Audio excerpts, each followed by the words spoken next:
And these are the 3 tasks of the dying. No matter when we're going to die, it's good to do these things. Love, forgiveness, and gratitude. Love. For many people facing the end of this life, love is the predominant virtue on their minds. They wonder, was I loved? And how well did I love others? People need to name what and who they love. They often want to make sure that the ones they love know it. Those of us privileged to be with them at the end need to convey this message of love if they are unable to. It is helpful to ask, is there anyone you want to communicate with? John felt the need to tell me how much he loved and cherished our friendship, and often mentioned his love for the partnership he had shared with me and Dan for more than 20 years as co-founders of the Virtues Project. Dan was our rock, our guiding light, the one who knew that he and I needed to move in with John. And later, that it was possible to fulfill one of John's last wishes to visit California. He also did all the laundry, kept the floors vacuumed and mopped, and talked to John privately about leaving his Disney retirement fund to me. Thank God. I would have never thought of that.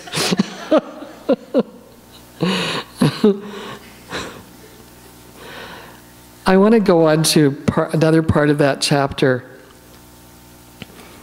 You know, in terms of the gratitude, that was one of John's primary virtues in that last phase of his life. You know, he had been a doer. We called him Mr. Toad when he was little because he moved so fast. And he ended up designing Mr. Toad's Wild Ride at Disney, which we thought was very synchronistic. But he was always very fast, very quick. He was always doing. You know, he just didn't like to sit still. But when this happened, he decided to dive deeper instead of, you know, he couldn't be doing so much anymore. And he said, I went from doing to being. It's funny, Barb mentioned that in her introduction. And so he did have the most amazing adventure. One of the last things he said when he was in a coma, the last day of his life, suddenly, you know, I'd been singing to him and praying out loud with him and talking to him. And he hadn't said anything. His eyes were closed. He was breathing. He was doing that chain stroke breathing, just breathing very deeply, and then he'd stop and then he'd keep going. And at one point, I just went up to him and said, how are you doing, sweetheart? And he said, Linda, I'm so grateful you took this journey with me. It was just perfect. And then he added a little codicil, which he was always doing, which I think he thought was very funny. He said it was perfectly contortionable.